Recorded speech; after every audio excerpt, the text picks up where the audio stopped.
At 58, life had settled into a comfortable rhythm for me.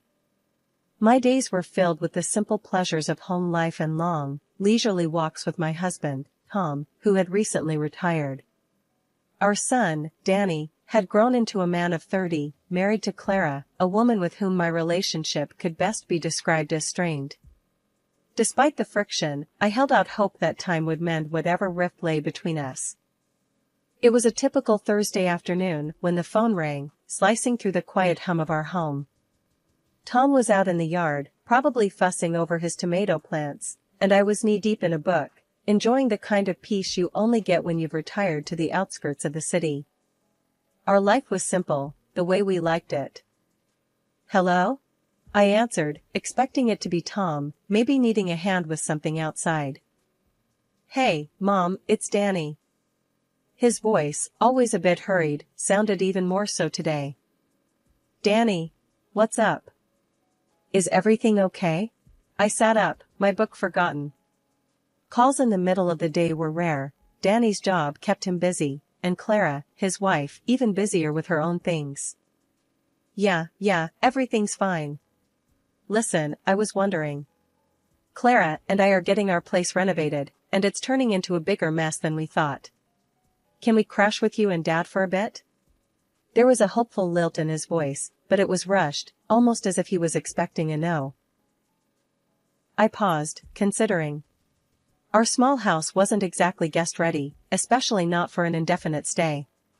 But this was Danny, our son, and his need echoed in me, stirring that maternal instinct that never quite fades, no matter how old they get. Well, I don't see why not. Let me just chat with your dad, but I'm sure it'll be fine. How long are we talking about here? Thanks, Mom. You're a lifesaver. Just a couple of weeks, tops. I owe you one. The relief in his voice was palpable. All right. Just remember, it's cozy here. You two will need to help out around the house, okay? Of course, Mom. Thanks again. We'll bring over our stuff this weekend. Hanging up, I couldn't help but feel a mix of excitement and apprehension. It had been a while since we'd had the house full. Danny moving out had left a quiet that Jack and I had grown accustomed to, filling it with walks, gardening, and the kind of togetherness that comes with having weathered many of life's storms side by side. Tom, I called out, stepping onto the porch. Danny and Clara are going to stay with us for a bit. Tom looked up from his tomatoes, wiping his brow. Oh? What's the occasion? Their apartment's a war zone, renovations gone wild. They need a place to crash. He chuckled, a deep, warm sound. Well, it'll be nice to have some extra hands around. When are they coming? This weekend. Better get the spare room ready then. And maybe stock up on coffee, you know how Danny is in the mornings. I laughed, the sound mingling with the rustle of leaves in the gentle breeze. I'll add it to the list. The weekend came faster than expected. Danny and Clara arrived with their belongings, a whirlwind of bags and boxes that seemed to spill into every corner of our once-ordered home. Clara, always a bit on the edge, seemed even more so, her eyes darting around as if assessing whether our humble abode was up to her standards. Thanks for letting us stay. We'll try not to be in the way, Danny said, dropping a heavy suitcase with a thud. It's no trouble, dear. You know you're always welcome here, I replied, shooting a glance at Clara, who offered a tight smile in return. Life at our house had taken a turn towards the chaotic since Danny and Clara moved in. I was doing my best, keeping the place tidy and cooking meals that could feed an army, or at least that's how it felt with 2 extra mouths to feed. Clara, on the other hand, seemed to think she was on some extended vacation, contributing nothing to the household chores. Despite only working half-days, her afternoons were spent either glued to her phone or watching TV. One day, after tripping over a pair of Clara's shoes left in the middle of the living room for what felt like the 100th time, I decided enough was enough. I found her lounging on the couch, absorbed in her phone as usual. Clara, do you think you could start picking up after yourself? Maybe even help out around the house a bit? I asked, trying to keep my voice even, though inside I was boiling. She looked up at me, her expression one of disbelief, as if I'd asked her to climb Everest in flip-flops. I'm a guest here, Linda. I shouldn't have to do chores in my husband's parents' house. That's just not how it works.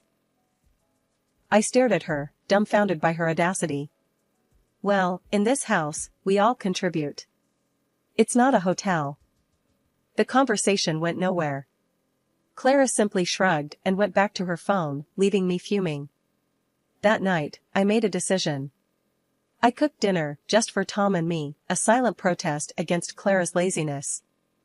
When Danny came home and saw only 2 places set at the table, his confusion quickly turned to indignation. What's this about, Mom? Why aren't there plates for me and Clara? I took a deep breath, bracing myself for the confrontation. Your wife seems to think she's staying at a 5-star hotel, where the service is included. This is a family home, Danny. We all do our part. Danny's face turned red, a mix of embarrassment and anger. That's not fair, Mom. We're guests. I shook my head, resolute. No, son. You're family, and in this family, we help each other out. You can either pitch in or find a hotel. The words hung heavy in the air.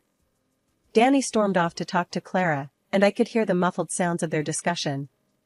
Eventually, they both appeared in the kitchen, Clara with a look that could curdle milk.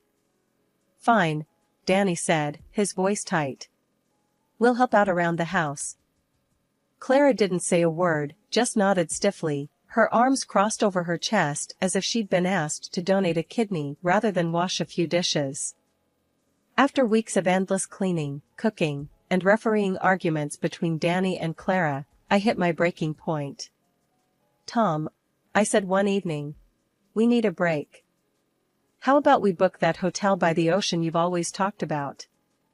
Tom, looking as worn out as I felt, didn't hesitate. Let's do it. We deserve some peace. Breaking the news to Danny and Clara didn't go as smoothly as booking the hotel had.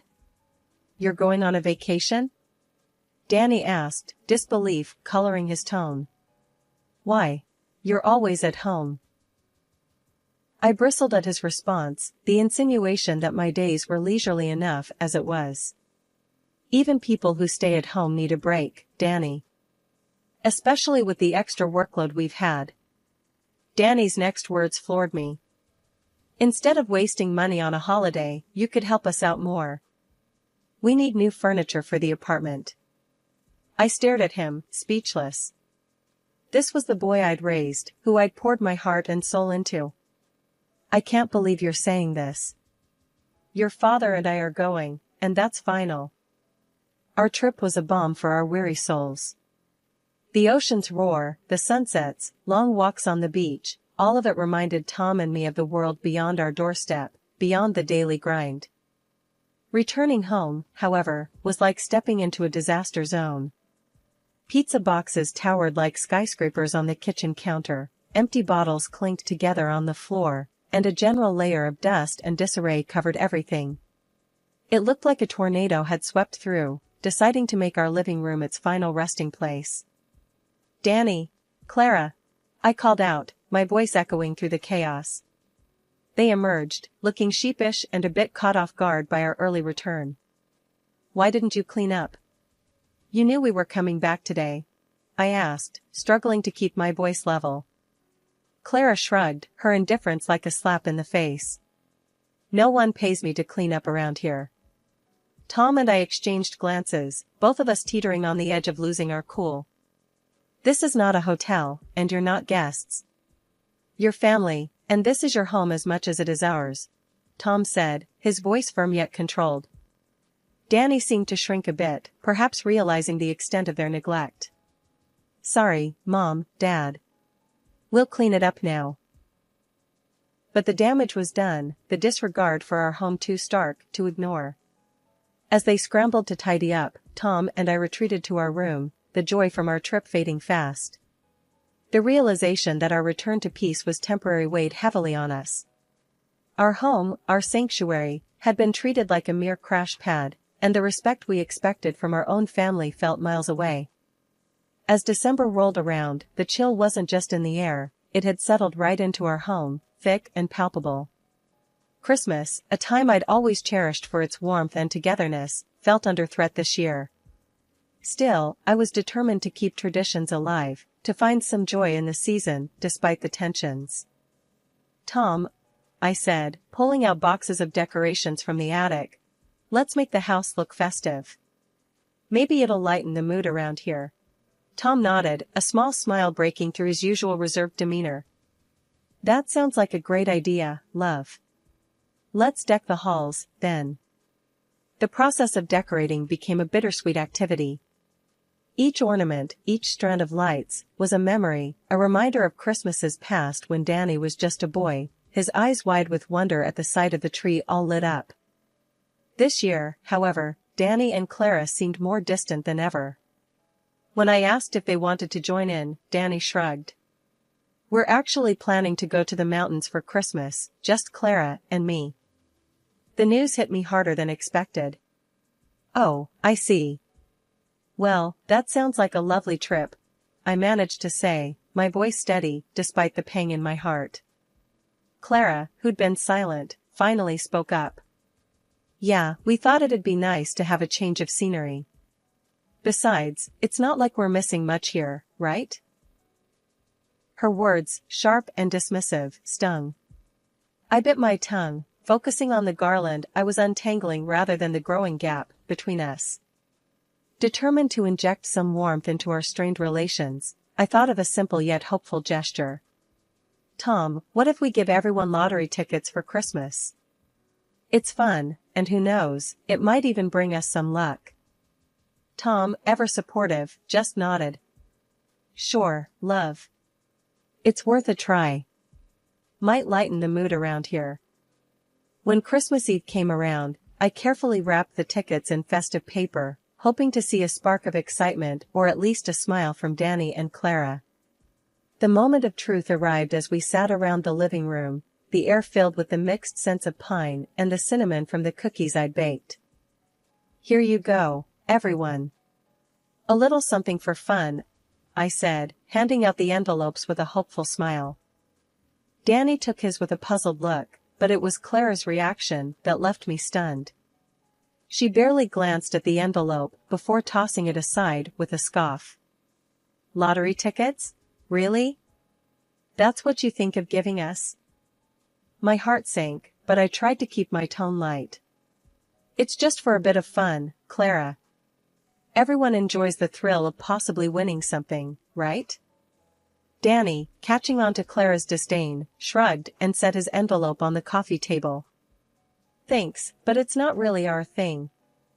I stood there, the festive cheer draining out of me, replaced by a heavy disappointment. Without another word, I picked up the discarded tickets. "All right then, no harm done. Tom and I will keep them. Merry Christmas, anyway." The rest of the evening passed in a blur of forced smiles and polite conversations, the warmth of the season lost in the chill of their indifference. Tom squeezed my hand under the table, a silent show of solidarity that spoke volumes. As they left for their trip, the house felt emptier than ever, but Tom and I decided to make the best of it. We settled in for a quiet Christmas, just the two of us, reminiscing about the past and pondering the future. "It's just us this year, Tom. Feels strange, doesn't it?" I mused, sipping my hot cocoa. Tom took my hand, his eyes soft. "It does, love. But we've got each other, and that's more than enough." Our simple celebration was a testament to our resilience, a reminder that while we couldn't control everything, we could still find happiness in the little moments, in the shared smiles and quiet nights. After the calm and reflective holiday Tom and I shared, pondering over Danny's behavior, our lives took a turn for the surreal. Discovering that the lottery tickets, dismissed and discarded by Danny and Clara, were winners felt like a bolt from the blue. We were suddenly over $500,000 richer, a windfall that left us dizzy with possibilities. My dreams of travel and Tom's longing for a new home suddenly seemed within reach. The news, however, didn't stay just between us for long. When Danny and Clara caught wind of our good fortune, the atmosphere in the house shifted palpably. "Danny, Clara, we've got some news," I began, the winning tickets in hand. "Those tickets you didn't want? They won. Big time." Danny's eyes widened, a mix of surprise and something else, greed, maybe? "So, when do we get our part?" he asked, his tone eager, almost desperate. "You said those tickets were our Christmas gifts, right?" I couldn't help but feel a sting at his words, a reminder of their earlier disdain. "You tossed those gifts aside, remember? You made it clear they meant nothing to you." Clara, never one to hold back, jumped in with her own demands. "We need that money. I've been looking at cars, and—" "Stop right there," I interrupted, my patience fraying. "You can't reject a gift and then claim it when it suits you. And as for the money, it's ours.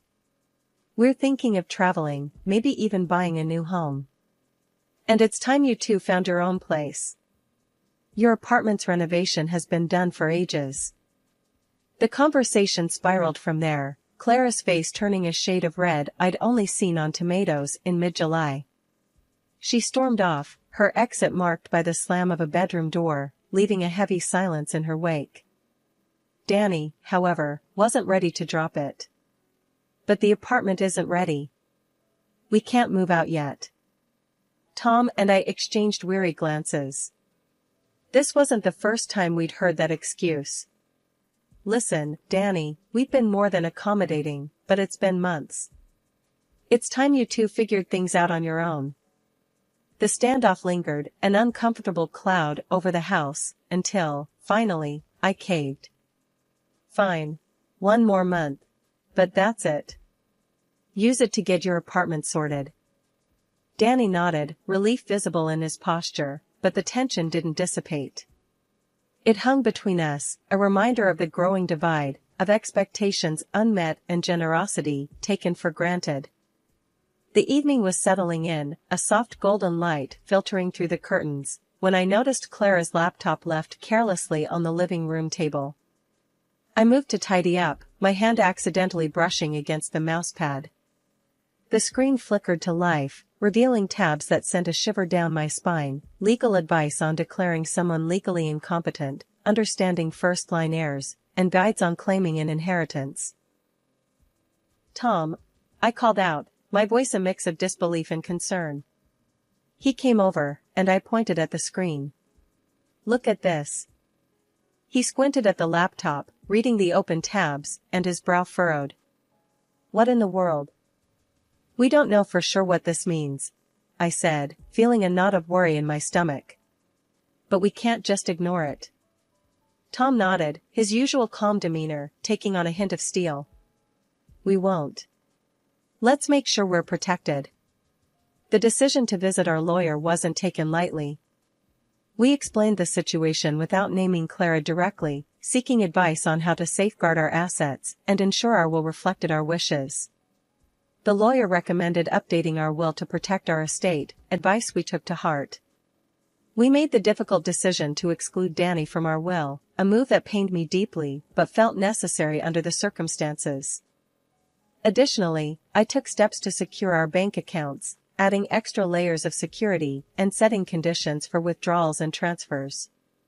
It was a precautionary measure, one I hoped we'd never need, but the peace of mind it provided was invaluable. Once these protections were in place, I called Danny. My heart was heavy as I spoke, the words tasting bitter on my tongue. "Danny, your father and I have decided to go on a long cruise. We need you and Clara to find your own place within a week." His response was a mix of surprise and frustration. "A week? That's not a lot of time, Mom." "I know, and under different circumstances, we'd offer more time. But this decision is final.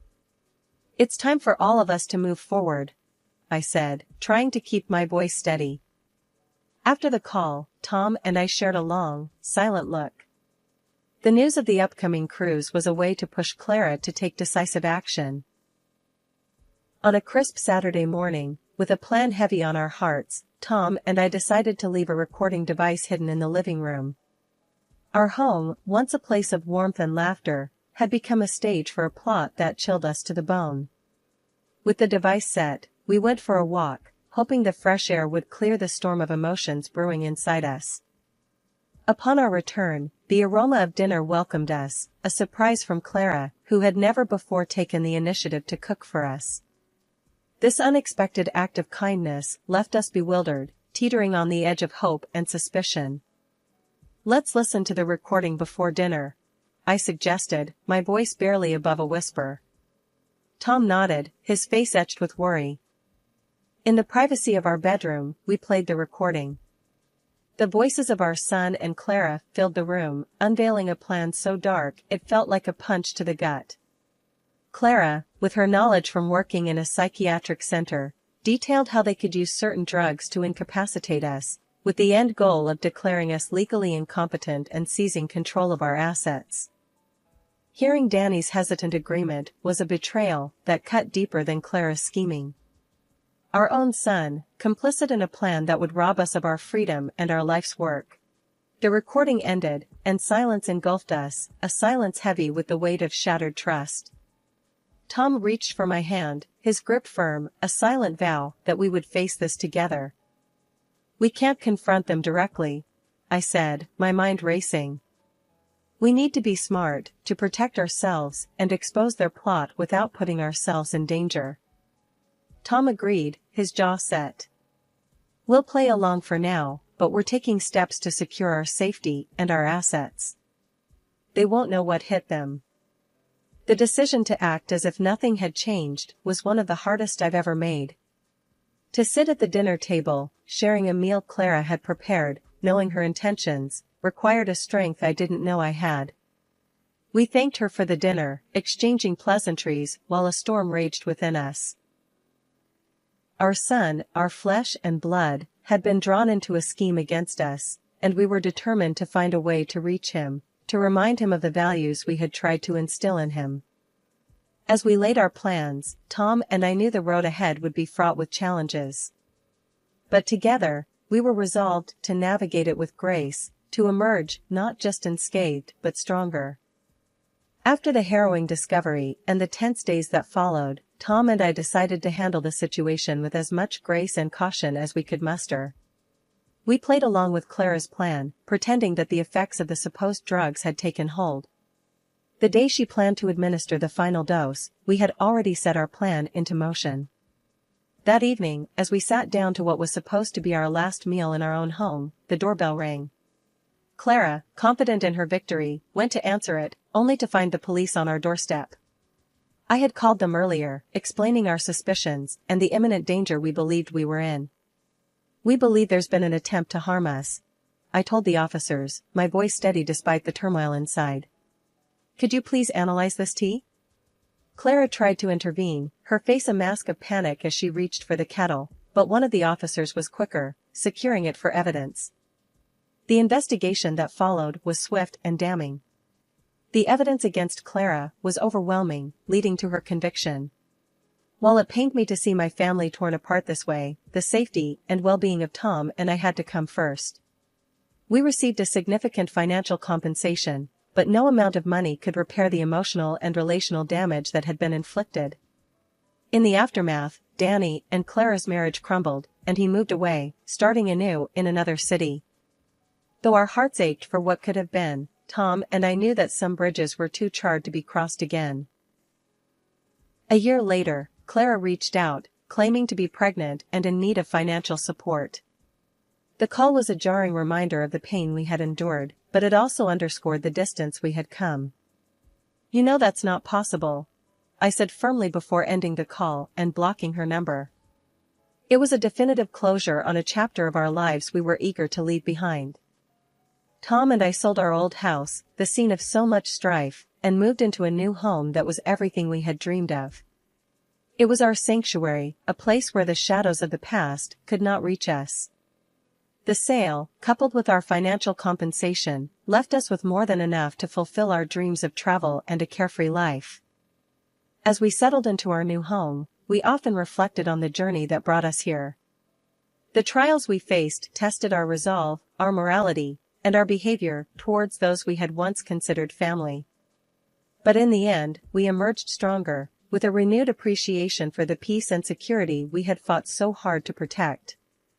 "Here's to new beginnings," Tom said one evening, raising a glass in our new living room, the sunset painting the sky outside with hues of gold and orange.